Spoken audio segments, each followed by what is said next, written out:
கண்டிப்பா. என்ன அப்படின்னா, அதாவது திரைக்கதை மேதை அப்படின்னா அது அவர் மட்டும்தான். ஏன்னா இன்னைக்கு அவரை விட்டுட்டு ஒரு திரைக்கதை பற்றியோ, ஒரு தமிழ் சினிமாவை பற்றியோ ஒரு விவாதிச்சிட முடியாது. ஏன்னா அவ்வளவு பெரிய ஒரு இம்பாக்டை வந்து அவர் தமிழ் சினிமாவில் வச்சிருக்காரு. இன்னைக்கு ஒரு உதவி இயக்குனராக இருக்கும்போதும் சரி, நம்ம இயக்குனர்களாக இருந்தாலும் சரி, ஒரு டிஸ்கஷன் ஒன்று வந்துட்டாலே அதில் பாக்கியராஜருடைய படங்களை எடுத்து உதாரணத்துக்கு சொல்லாம ஒரு டிஸ்கஷன்கள் நடந்துடுறது இல்லை. ஒரு காட்சிகளை நம்மளால முழுமைப்படுத்திட முடியறது இல்லை. அந்த அளவுக்கு அவருடைய கதைக்கான தேசிய விருது வாங்கினவர். அவருடைய ஆளுமை வந்து இந்தியிலையும் ஒரு பெரிய சக்சஸ் பண்ணார். அது மட்டும் இல்லை, எனக்கு நீங்க என்னுடைய வாகைச்சுடா படத்தினுடைய ஆடியோ லாஞ்சில் அவர் தான் அந்த பாடல் வெளியீட்டை வந்து பெற்றுக்கொண்டார். இயக்குனர் பாரதி சார் வெளியிட திரைக்கதை மேதை கே பாக்கியராஜ் அவர்கள் பெற்றுக்கொள்வார்கள் தான் அந்த காடையை நான் அடித்தேன். அப்போ வாகேஸ்வரில் அவர் அதுல நடிச்சு அந்த முக்கியமான கதாபாத்திரத்தை எடுத்து அதை அப்படியே அழகா அது பண்ணாருங்கிறதெல்லாம் தாண்டி அவருடைய அந்த திரைக்கதை அறிவு அப்படிங்கிறது அது சொல்லி முடியாது. ஏன்னா அவர் கூட நான் நிறைய அந்த பாட்டு அனுபவங்கள்னு நீங்க பார்த்தா கூட அவர் மாதிரியெல்லாம் ஒரு சென்சிட்டிவான ஒரு ஆக்ஷன் கண்டினியூட்டி ஃபாலோ பண்ற ஒரு ஆக்டரை பார்க்க முடியாது. நான் திரைக்கதை ஆசிரியராக அவரை சொன்னேன், ஒரு ஆக்டரா சொல்றேன். நீங்க ஒரு மாஸ் ஷாட்ல அவர் என்ன பண்ணாரோ அதுதான் நீங்க எந்த ஆங்கிள் ஷாட் வச்சாலும் அதையே தான் பண்ணிட்டு இருப்பாரு. நீங்க கண்டினியூட்டியோ எடிட்டு தப்போ எதுவுமே வராது. நீங்க எந்த ஆங்கிள் எந்த ஷாட் மாத்தினாலும் சரி அதே தான் மாஸ் ஷாட்ல பண்ணதுதான் பண்ணுவார். அப்போ உங்களுக்கு எந்த விதமான விஷயம் இருக்கு, அந்த ஸ்பாட்டோட அறிவு அவ்வளவு இருக்கும்.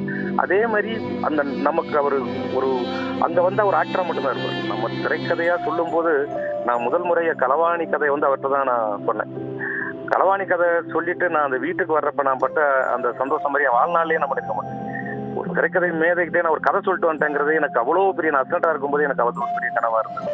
அப்படி அது மட்டும் இல்லாம அந்த காலகட்டங்களில் கதை சொன்ன காலகட்டங்களில் அவர் கூட நான் நிறைய டிராவல் பண்ணியிருக்கேன். அவர் எங்கேயாவது கல்யாணத்துக்கு போவார், வாசப்படம் போவார், நான் அவர் கூட போவேன். நிறைய சினிமா பத்தி பேசுவோம். அப்ப சில நேரங்களில் நம்ம அவரை பத்தி சொல்லாத விஷயங்கள்லாம் நான் அவர்கிட்ட சொன்னேன். நீங்க எப்படி இந்த காட்சிகள்லாம் பண்ணும்போது ஒரு சின்ன குழந்தை மாதிரி அதெல்லாம் அப்படியே விளக்குவேன்.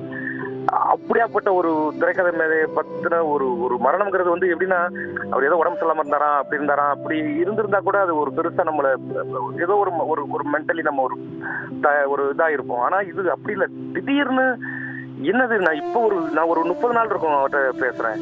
நான் எக்ஸாம்பிள் சொல்லிட்டு நான் எடுத்த வெப் சீரிஸ் ஆமா கேள்விப்பட்டேன், அது நீ தான் பண்ணேன்னா நான் பார்க்கணுட்டே இருந்தேன். அந்த மாதிரி நான் அந்த வெப் சீரிஸ் அதிகம் பார்க்கறத நான் கொஞ்சமா நிறுத்தி பார்த்து உனக்கு லைன்ல வரேன். அவர் போனுக்காகலாம் நான் வெயிட் பண்ணிட்டு இருந்தேன். அவர் வந்து முழுமையா பார்த்துட்டு நம்ம காலுக்கு வருவாரு.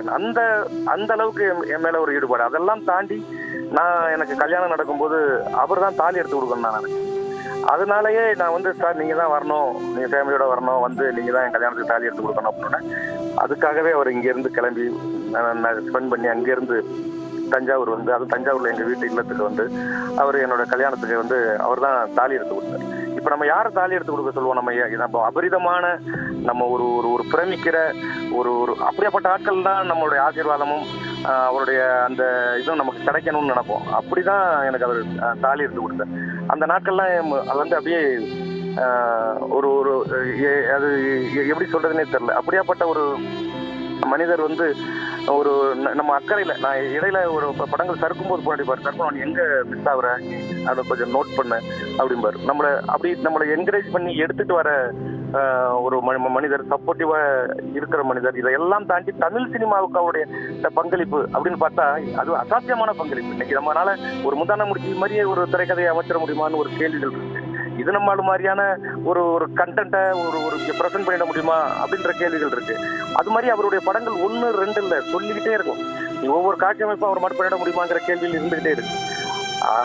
அது ஒரு மீளா துயர் அப்படின்னு தான் சொல்லணும். நான் வந்து ஃபர்ஸ்ட் ஒரு கதை போய் சொல்றேன். சொன்ன உடனே அவர் சொல்றாரு, நான் கண்டிப்பா பண்றேன் சொல்லணும், நான் கண்டிப்பா பண்றேன். ஆனா எனக்கு ஒரு சின்ன பயம் இருந்தது. என்னன்னா அவரே ஒரு டைரக்டர், அவரே ஒரு ஸ்கிரீன் பிளே. நான் களவாணி கதை சொல்லும் போது வெளில வந்து அப்பா ஒரு ஸ்கிரீன் பிளேயோட ரைட்டர்கிட்டே கதை சொல்லிட்டோங்கிற சந்தோஷத்துல வந்தோம். ஆனா அதுவே அவர் நடிக்க வைக்கணும் அப்படிங்கும்போது அவரு பண்ணாத டைரக்ஷனா இப்ப அவரை நடிக்க வைக்கணுமே அப்படிங்கும் போது ஒரு சின்ன தேக்கம் இருக்கும். நம்ம இன்னொரு ஆக்டருக்கு நம்ம வச்சுட்டு ஆக்ஷன் கட்டு சொல்றதுக்கும் ஒரு டைரக்டர் ஸ்ப்ரே பண்ணி நடிச்சுட்டு ஆக்ஷன் கட்டு சொல்றதுக்கு நிறைய வித்தியாசங்கள் இருக்கு. நம்ம சொல்லிட்டு இது ஒரு என்ன சொன்னேன். ஆனா அப்படி இருந்தது எனக்கு ஒரு முதல் ஷாட்டுக்கு மட்டும்தான். ஆனா அவர் எப்படி நமக்கு கோஆபரேட் பண்றாரு, அது எப்படி நடந்துக்கிறாரு அப்படின்னா, அங்க ஒரு டைரக்டருக்கான எந்த விஷயத்துல அவர் டிஸ்டர்ப் பண்ணக்கூடாது. அங்க அவர் டைரக்டரா தன்னை நினைக்கவே மாட்டார். உனக்கு நம்ம சொன்ன நல்லா இருந்துச்சு தானே, உனக்கு கரெக்டா இருக்கா அப்படின்னு தான் கேட்பாரு. கரெக்டா இருக்கு அப்ப விட்டுரு, அவ்வளவுதான். அவருக்கான எந்த சொல்ல ஓன் திருப்தி, நீ என்ன நினைச்சியோ அது வருதா, அதை நீ என்ன வாங்கு, அவ்வளவுதான். அதுக்குள்ள வந்து நான் இப்படி பண்ணவா அப்படி பண்ணவாங்கிற டைலுக்குள்ளேயே வர மாட்டார். அவர் ஒரு இயக்குனருக்கு அவர் கொடுக்குற அந்த ரெஸ்பான்சிபிலிட்டி, அதுக்கப்புறம் அவர் சகஜமா போச்சு. எப்பயுமே என்னன்னா சகஜமாச்சுன்னா அவர்கிட்ட அவர் ஒரு வேலை வாங்குறதுங்கிறது ஒரு பெரிய விஷயமே இல்லைங்கிற அளவுக்கு அவருடைய ஒத்துழைப்பு இருந்தது. அப்படிதான் அவருடைய ஸ்பாட்ல அவருடைய விஷயம், அந்த டயலாக், அந்த சென்சிட்டிவான சில விஷயங்களை அவர் மாற்றுவார். சர்க்குன்னு இந்த இடத்துல இது இப்படி போட்டுக்கலாமா அப்படிம்பாரு. ஆனா அதை சில பேர் டக்குனு டைமிங்ல ஸ்பாட்ல போட்டுருவாங்க. அப்படி இல்லை, அவர் இந்த இடத்துல இதை பண்ணலாமாங்கிறத கேட்டுட்டு தான் இது போய் சார் ரொம்ப நல்லா இருக்கு சார் போடலாம் சார் அப்படிதான் அதை பண்ணுவார். ஏன்னா அவரு ஒரு டைரக்டர் கொடுக்குற அந்த ரெஸ்பான்ஸ், அது நான் அந்த படைப்பு மேல வச்சிருக்கிற மரியாதை எல்லாமும் தான் அது எல்லாமே பாக்கிற சார் இருந்ததுங்கிறதா ஆச்சரியம்.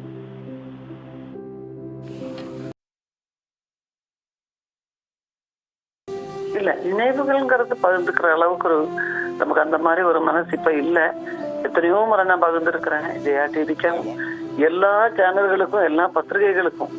ஏன்னா அவரை பத்தி சொல்லிதான் என்னுடைய சினிமா பயணத்தை பத்தி நான் எப்பவுமே சொல்ல முடியும். நான் அவர் கூட ஃபர்ஸ்ட் படமா அவரு என்னை இன்ட்ரடியூஸ் பண்ணும்போது நான் ஒரு ஹை ஸ்கூல் ஸ்டூடெண்ட். அப்போ கண்டிப்பா என்னுடைய டீச்சர், கண்டிப்பான ஒரு டீச்சர் மாதிரி, ஒரு டீச்சர் மாதிரி தான் எனக்கு ஃபீல் ஆச்சு. ஆனா அதுக்கப்புறம் வந்து அவர்கிட்ட அவருடைய ரொம்ப ஃபேவரட் ஸ்டூடெண்டா நான் மாறினேன். எத்தனையோ படங்கள் அவர் கூட நான் ஒர்க் பண்ணேன். எவ்வளவு உரிமையோட பேசக்கூடிய ஒரு ஸ்டூடெண்டா தான் அன்னையிலிருந்து இன்னைய வரைக்கும். அவருடைய திரைக்கதை மாதிரி மற்ற யாருக்கும் பண்ண முடியுமாங்கிறது தெரியாது. ஏன்னா ஒரு படம் எப்படி கொண்டு வந்து மக்கள்கிட்ட சேர்க்கணுங்கிறது ரொம்ப அந்த நுட்பத்தை ரொம்ப அழகாக தெரிந்தவர். முந்தானே முடிச்சல தனி முடிச்சு எனக்கு ரொம்ப பிடிக்கும் அந்த படம், என்னோட ஃபர்ஸ்ட் படம் அப்போ. ஆனா சின்ன வீடுங்கிற ஒரு படம் பாக்யராஜ் சாரை தவிர அந்த லெவல்ல உள்ள ஒரு ஹீரோ யாருமே பண்ண மாட்டாங்க. ஒரு புதுமுக ஹீரோ கூட அப்படி ஒரு கேரக்டர் விரும்ப மாட்டாங்க. நீங்க பாத்தீங்கன்னா தெரியும், இப்படி ஒரு மட்டம் தட்டுற ஒரு பொண்டாட்டிய மட்டம் தட்டுற ஒரு கேரக்டர் ஒவ்வொரு ஷாட்லயும் ஒவ்வொரு வார்த்தையிலையும் அவரை தவிர அவரே திரைக்கதையை கிரியேட் பண்ணி அவரே அதை நடிச்சிருக்காரு அப்படின்னும் போது ரொம்ப வியப்பா இருக்கும். இன்னைக்கும் அந்த படம் பார்க்கும்போது, அந்த படத்துல ஜோடியா நடிச்ச எங்க அக்காவும் தவறிட்டாங்க, இதோ இப்ப என் குருநாதரும் தவறிட்டாரு. என்னைக்குமே இந்திய மக்களுடைய மனசில், நல்ல சினிமாவை நேசிக்கிறவங்க மனசுல பாக்யராஜ் சார் இருந்துட்டே இருப்பாரு. இன்னும் காலங்காலமா அவருடைய படங்கள் மீண்டும் மீண்டும் மீண்டும் ரீமேக் செய்யப்படும். எப்பவுமே நம்ம கலாச்சாரத்தோட சேர்ந்த அந்த படங்களுக்கு எந்த மாற்றமும் வராது. அவ்வளவுதான் இப்போதைக்கு சொல்ல முடியும். உங்க குடும்பத்துல இருக்கிறவங்க எல்லாருக்கும் இதை தாங்கிக் கொள்ளக்கூடிய ஒரு சக்தி அந்த கடவுள் கொடுக்கட்டும் தான் வேண்டிக்கிறேன். Okay, thank you. மாதா பிதா குரு தெய்வம், அதுதான் நடைமுறை. என்னோட அப்பா அம்மாவுக்கு அப்புறம் எனக்கு வாழ்க்கையில ஒரு மிகப்பெரிய திரையுலகத்துல வாய்ப்பை கொடுத்து இன்னைய வரைக்கும் திரையுலகத்தில் அறியப்படுறேன்னா அதுக்கு என் குருநாதர் பாக்யராஜ் சார் தான் காரணம். அப்படி ஒரு படத்துல நடிப்பே நான் நினைச்சு கூட பார்க்கல. ஏன்னா அப்பவே அந்த படத்துல நடிக்கும் போது சுரலா சித்திரங்கள் தான் என்னை அறிமுகப்படுத்தியதே அவர் தான். முதல்ல சுரலா சித்திரங்கள். அதுக்கப்புறம் கொஞ்ச நாள் நான் நடிக்கல, மறுபடியும் நடிக்கலாம் போகும்போது மறுபடியும் சாரை போய் பார்க்கும்போது இந்த வாய்ப்பு என்னை தேடி வந்தப்போ நான் நடிக்க மாட்டேன். என்னங்க உங்களுக்கு போய் அம்மாவை நடிக்க சொல்றீங்க, எத்தனை வருஷங்களுக்கு முன்னாடி வந்த படம்னு எல்லாருக்குமே தெரியும், நான் நடிக்க மாட்டேன், வேற ஏதாவது கேரக்டர் கொடுங்க அப்படின்லாம் கேட்கும்போது, அப்போ Parthiban sir, V Sekar sir, Pandiyaraj சார்லாம் சாரோட அசிஸ்டன்ஸ்.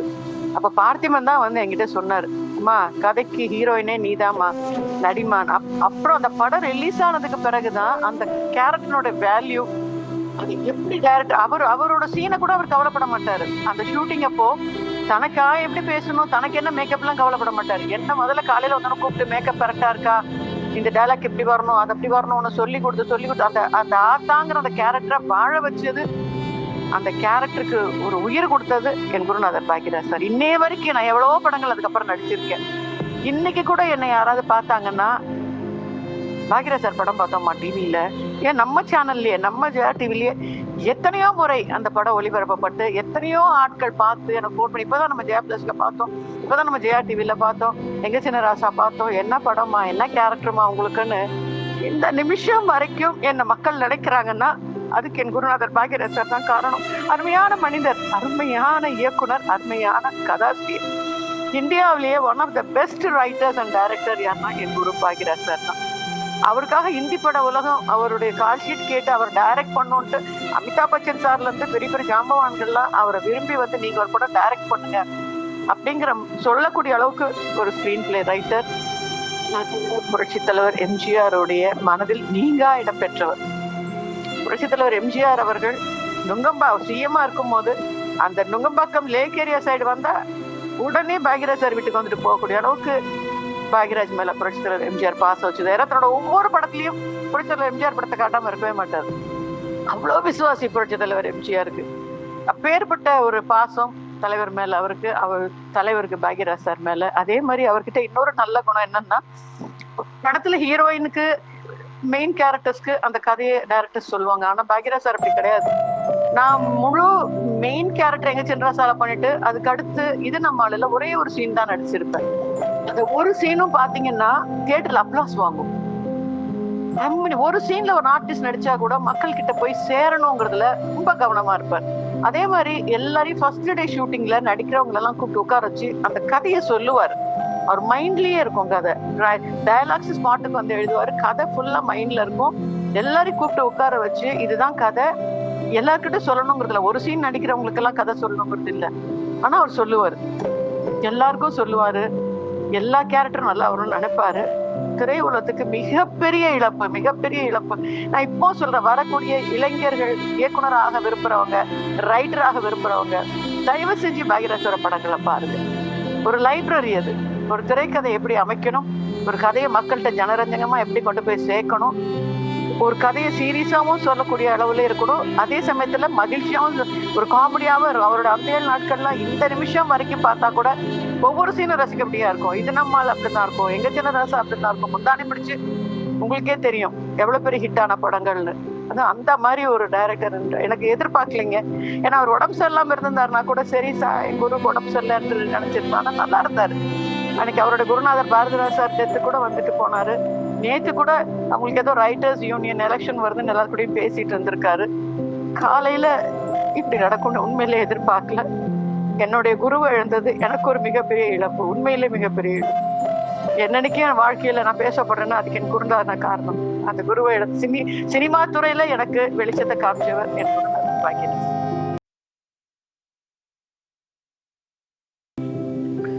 அவர் நான் சார்ந்த கோயம்புத்தூர் மாவட்டத்தை சேர்ந்தவர். நான் சின்ன வயசுலேருந்தே, அதாவது நான் கல்லூரி நாட்கள்லேருந்தே அவருடைய ஆரம்ப கால படங்களை பார்த்து வியந்து போய் ஒரு யதார்த்த களத்திலே ஒரு ஏழை எளிய ஒரு சாதாரண வெகுஜன மக்களுக்கான படத்தை எடுத்த ஒரு இயக்குனர் அவருடைய நீங்க சொன்ன மாதிரி அவருடைய எழுத்தாற்றலும் அவருடைய திரைக்கதை யுக்தியும் உலகளவிலே பேசப்பட்டது. நான் திரைப்பட கல்லூரியில் பிற்காலத்திலே சேரும்போது கூட திரைக்கதை என்கிற ஒரு தேர்விலே நான் அவருடைய அந்த 7 நாட்கள் படத்தின் திரைக்கதையை தான் கட்டுரையாக எழுதி நான் முதல் வகுப்பிலே தேர்ந்தேன். ஸோ அத்தகைய ஆளுமை இன்னைக்கு அவர் நிறைய பேர்த்துக்கு இன்ஸ்பிரேஷன். பாரதி ராஜாவுக்கு அடுத்தது பாரதி ராஜா அவர்களுடைய ஸ்கூல்ல இருந்து அவரையே வியக்க வைத்த ஒரு இயக்குனர், ஒரு நடிகர், ஒரு திரைக்கதாசிரியர் அப்படின்னு சொன்னா அது பாக்யராஜ் தான். குருவை மிஞ்சிய சிஷியன் ஆயிட்டியன்னு பாரதி ராஜா அவர் பாராட்டு பெற்றவர். அவர் புரட்சி தலைவர் எம்ஜிஆர் அவர்களால் உங்களுக்கு எல்லாத்துக்கும் தெரியும், என்னுடைய சிஷியன் என்று சொல்லி, என்னுடைய வாரிசு என்று சொல்லி வாழ்த்து பெற்ற ஒரு மகா கலைஞர் திரு கே பாக்யராஜ் அவர்கள். அவருடைய இழப்பு காலையில இந்த செய்தியை கேட்டவுடன் என்னால் கொஞ்சம் கூட நம்ப முடியவில்லை. இது பல முறை நடந்திருக்கிறது, நிறைய பேருக்கு நடந்திருக்கிறது. அந்த மாதிரி ஒரு செய்தி வரும், அது அப்புறம் இல்லைன்னு வரும். இது பொய் செய்தியாக இருக்கக்கூடாதா என்று கூட நான் நிறைய நேரம் மற்றவர்களுடைய தொடர்புக்கு போகாமல் மற்ற பத்திரிகையாளர்களுடனெல்லாம் பேசிக்கொண்டிருந்தேன். அதற்கு பிறகுதான் அது உண்மை என்று தெரிந்தது. பெருந்தரும் மனவேதனை அடைந்தேன். ஏன்னா நம்ம திரையுலக ஜாம்பவான்களை கடந்த இந்த ஒரு மாசத்திலேயே நம்ம நிறைய பேர் இழந்துகிட்டு இருக்கோம். முதலாவதாக ஆர்பி சௌத்ரி அவர்கள், அதுக்கப்புறம் இயக்குனர் இமயம் பாரதிராஜா அவர்கள். அதை தொடர்ந்து அவருடைய சிஷ்யன் நம்மால் இயக்குனர் திரு கே பாக்கியராஜ் என்பதை நம்மளால் ஏற்றுக்கொள்ள முடியவில்லை. இறைவன் இவ்வளவு கொடியவனா என்று ஒரு கேள்வி வருகிறது. இந்த கொடுமை இதோடு நிற்கட்டும். எங்கள் வீட்டு பிள்ளை போல ஒவ்வொருவரும் வீட்டுக்குள்ள அவருடைய புள்ள போல பார்த்தாங்க. அவருடைய நடிப்பும் சரி, அவருடைய திரைக்கதையும் சரி. திரு கே பாக்கியராஜ் அவர்களை தங்கள் பிள்ளை போல பார்த்தார்கள், நேசித்தார்கள். ஒரு புரட்சிகரமான கருத்துக்களை எல்லாம் அவர் இது நம்ம ஆளு போன்ற திரைப்படங்களிலே ஒரு பெரிய சோசியல் மெசேஜையே கொடுத்திருப்பாரு. அந்த மாதிரி ஒரு உயர்ந்த இயக்குனரை இழந்து விட்டோமே என்று நான் மிகுந்த வேதனையோடு இருக்கிறேன். தமிழ்நாடு திரைப்பட இயக்குனர் சங்கம் இன்று ஸ்தம்பித்து போய் நிற்கிறது. தொடர்ந்து 2 மேதைகளை இழந்து நிற்கிறோம். இதற்கு மேல் எங்கள் துக்கத்தை எப்படி சொல்றதுன்னே தெரியல. அவரை இழந்து வாடும் அவரது குடும்பத்தினருக்கும் உறவினர்களுக்கும் அவருடைய துணை இணை இயக்குனராக பணியாற்றி அதற்கு மேல் புகழ் பெற்ற அவருடைய உதவியாளர்களுக்கும் அவரை சுற்றி இருக்கிற உறவினர்களுக்கும் அவரை நேசித்த அனைத்து திரையுலக கலைஞர்களுக்கும் என மனமார்ந்த நெஞ்சார்ந்த வேதனையை அவர்களோடு பங்கெடுத்துக் கொள்கிறேன்.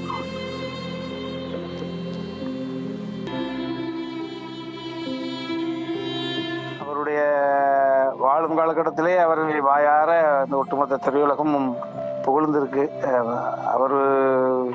அவருடைய இடம் என்பது சாதாரண இடம் கிடையாது. ஒரு கிராமத்திலிருந்து வந்தவர்கள் அங்கே நடந்த சம்பவங்களை தொகுத்து அங்கே சுற்றி இருக்கிறவங்களை மட்டும் சந்தோஷப்படுத்திட்டு தன்னை அறிவாளி, தன்னை ஒரு மற்றவர்களை சந்தோஷப்படுத்தக்கூடிய ஒரு கலைஞன் மாதிரி காமிச்சிருக்கிறவர்களுக்கு சென்னையினுடைய முகவை தேடி இங்கே ஒரு காரணமாக இருந்தவங்க இவருடைய குருநாதர் ஒரு நாள். இதில் என்ன அப்படின்னா 16 வயதில் தான் பாக்கியராஜ் சாருக்கும் முதல் படம், பாரதிராஜா சாருக்கும் முதல் படம். எனது குருநாதருக்கு முதல் படத்திலிருந்து அவரை உயர்த்தி அழகு பார்த்தவர். அதே குருநாதர் பார்த்தீங்கன்னா புதிய வார்ப்புகளில் ஒரு 4வது படத்தில் ஒரு கதாநாயகனாக்குனாரு. இதெல்லாம் இந்த தலைமுறைகள் நேரடியாக இந்த சூழலில் பார்த்து கற்றுக்கொள்ளக்கூடிய ஏகப்பட்ட விஷயங்களை இந்த பூமி கொடுத்துட்டு இருக்காங்க. ஒரு தன்னை தாழ்த்தி கொள்வதன் மூலமாக மக்கள் மன்றத்தில் தன்னை உயர்த்தி கொள்ளலாம் அப்படின்ற அந்த பைபிளில் சொல்லக்கூடிய விஷயம். எவன் ஒருவன் சபையில் தன்னை தாழ்த்தி கொள்வான் சபையோரால் உயர்த்தப்படுவான்னு சொல்ற மாதிரி இவன் தன்னை தாழ்த்தி தாழ்த்தி தாழ்த்தி மிகப்பெரிய உயர்ந்த மனிதன் அப்படின்னு காமிச்சவங்க. புரட்சி தலைவர் தன்னை உயர்த்துவதன் மூலமாக அப்படி அவரால் கலையுலக வாரிசு என்று அறிவிக்கப்பட்டவங்க. இவர் பார்த்துட்டீங்கன்னா ஏகப்பட்ட நேரடியாக அவருடைய உதவியாளர் வேலை செய்யலாம் கூட. அவரோட வேலை செய்யணும்னு ஆசைப்பட்டு வந்ததுல நானும் ஒருத்தர். ஆனால் வேலை செய்யாமல் போயிருந்துக்கலாம். ஆனால் அவர் பக்கத்தில் உட்கார்ந்து நேர பேசக்கூடியது, அவருடைய பட்டிமன்றங்களே நான் ஒரு பகுதியில் நின்று பேசக்கூடிய சூழல், என் மகனுடைய திருமணத்துக்கு ஒரு வாழ்த்திட்டு போனது, ஒரு மைனா கும்கி படங்களை எல்லாம் பார்த்துட்டு அளவலாவினது, அதாவது ஒரு 15-20 வருடங்களாகவே அடுத்த கலைஞர்கள் படக்க ப்ரிவியூ கூப்பிட்டா பார்த்துட்டு அந்த சீனை பத்தி காட்சி சொல்லி, அதாவது அவர் சொல்லுவார் சந்தோஷத்திலே பெரிய சந்தோஷம் பிறரை சந்தோஷப்படுத்தி பார்ப்பதும்பாரு. அதன்படி சொல்லிட்டு மட்டும் செய்யணும். நிஜமாவே வாழ்ந்தவர். சினிமா உலகத்தை சேர்ந்தவர்கள் திருமணம் சொன்னா இந்த காலத்துல கருத்து வேறுபாட்டில் முரண்படுவாங்க அப்படின்றதுக்கெல்லாம் ஒட்டச்சு நொறுக்கி தன் கரம் பிடித்த மனைவியை அன்றில் பறவைகள் போல கி ராஜேந்தர் சாரும் இன்னைக்கு பாக்கியராஜ் சார் தான் அதற்கும் உதாரணமாக இருந்தாங்க. ஒரு நல்ல சிஷியனா அதுக்கும் பாக்கியராஜ் சார் தான். எஸ், கடைசி வரைக்கும் குருநாதரோட பேர் சொல்ல அவர் பணிஞ்சு எங்க டைரக்டர் இன்னைக்கு இப்ப இந்த விஜயா தொலைக்காட்சி தான் பேசிட்டு இருக்கோம். இன்னைக்கு எந்த அரசியல் இயக்கத்திலையும் சரி, எந்த சினிமாவிலும் சரி, குருநாதராக ஏற்றுக்கொண்டவர்கள் அல்லது தலைவராக ஏற்றுக்கொண்டவர்கள், அவர் மூலமா வலுப்பெற்றவர்கள், பதவி பெற்றவர்கள், சுகம் பெற்றவர்கள் ஒரு சூழ்நிலையில வெளியில போற பொழுது யாரால் வளர்க்கப்பட்டோமோ, யாரால் உருவாக்கப்பட்டோமோ அவர்கள் மீது கல்லையும் சொல்லையும் எறிந்து இம்சப்படுத்திக்கிட்டு இருக்கிற இந்த அவசர பூமியில ஒரு நாள் கூட தன் குருகுலத்தை, தனது குருநாதரை, இன்னும் சொல்ல போனா பாக்கியராஜ் சார் பாரதிராஜ் சார் நட்பு மாதிரி தான் கிட்டத்தட்ட முதல் படத்துல இருந்து வந்தவர். 6-7 படங்கள் வெற்றி பெற்ற பிறகு பாக்கியராஜ் சார் உதவியாளராக வரவில்லை. முதல் படத்திலேயே பாரதிராஜா சார்ட்ட இருந்தாலும் குருநாதர் மேல ஏற்றி வச்சிருப்பாரு. அப்படி இவர்கிட்ட ஏற்பட்ட அருங்குணங்கள் பிடிச்சவங்க இதெல்லாம் இன்னைக்கு பேனாவை எடுத்து நான் இன்னைக்கு எழுதி ஒரு காட்சிப்படுத்தி அதை சிரிக்க வைக்கிறேன் அப்படின்னா, அப்படியே ரிவர்சல் நீங்க போனீங்கன்னா இவருடைய தாக்கமாக தான் இருக்கும். இவருடைய பாதிப்பு இல்லாமல் பேனாட்டு சிரிக்க வைக்க முடியாது. இன்னைக்கு ஒரு காட்சியை பார்த்து சினிமாவில் தன்னை மீறி செய்கிறாங்க, சிரிக்கிறாங்க அப்படின்னா அதுக்கு மூலம் அவரை தான் இருந்திருப்பாரு. ஸோ என்னை போன்றவர்களுக்கெல்லாம் என்னடா அது, அந்த பிள்ளை வந்து பரபரப்பான வெற்றி பார்க்காமலே போயிட்டாரே, அவருடைய 73 வயதில் எவ்வளவு கனவுகள் உள்ள ஒளிஞ்சிட்டு இருந்திருக்கும், அவருடைய கனவுகள் எல்லாம் ஒர்க் அவுட் ஆகணுன்றது இறைவனை நான் பிரார்த்தனை பண்ணிக்கிறேன். அவருடைய துணைவியார் பூர்ணிமா அன்னியாருக்கு வந்து இறைவன் சர்வ வல்லமையும் கொடுக்கணும், இறைவனை பிரார்த்தனை பண்ணிக்கிறேன். அவருடைய ஆத்மா சாந்தி அடையட்டும். அவர் ஒவ்வொரு சந்திக்கிற பொழுதெல்லாம் இப்போ மகனுடைய திருமணத்துக்கு நானும் அர்ஜுன் சார் பத்திரிக்கை வைக்க போன பொழுது அவரோட அவ்வளவு நேரம் உட்காந்து பேசினாரு. நாங்கள் வருகிறோம்னு தெரிஞ்ச உடனே அதுக்கு ஒருவருக்கு அப்பாயின்மெண்ட் கொடுத்துட்டாங்கன்னா அதுக்கு மினிமம் ஒரு 30 minutes, எஸ் வந்த உடனே ஃபார்மாலிட்டிஸாக போயிட மாட்டாங்கல்ல அப்படின்னு. அவரோட நான் வந்து நிறைய 2-3 பட்டிமன்றங்கள் உட்காந்து பேசுகிற பொழுது ரசிப்பார். நான் இப்போ கடைசியாக ஒரு பட்டிமன்றத்தில் நான் பேசுகிற பொழுது எனக்கு பாயிண்ட் இல்லை, எனக்கு ஃபேவரான ஏரியாவில் நான் இல்லாமல் எனக்கு எந்த அணியை வெறுக்கிறேனோ அந்த அணியை நான் வந்து நியாயப்படுத்தி பேசுகிற மாதிரி ஆகிப்போச்சு. அப்போ பேசுகிற பொழுது ஆப்போசிட் அணிக்கு உள்ளுக்குள்ளே இருக்கிறது தானே வெளியில் வரும். ஆமாம்ல தம்பி, நீங்கள் அந்த அணிக்கு சப்போர்ட்டாக பேசிட்டுருக்கிறீங்க அப்படின்னாரு. அதற்கு பிறகு நான் எல்லாம் சபை கடைஞ்ச உடனே எனது அதிகாரத்தை பயன்படுத்தி அந்த மைக்கெல்லாம் கூப்பிட்டு இரியாயோ இப்போதான் 4 பாயிண்ட் வந்திருக்கியா அப்படின்னு சொல்லிட்டு பேசி முடிச்சுட்டு ஒரு காரில் போயிட்டு இருக்காரு. வெளியில் சார்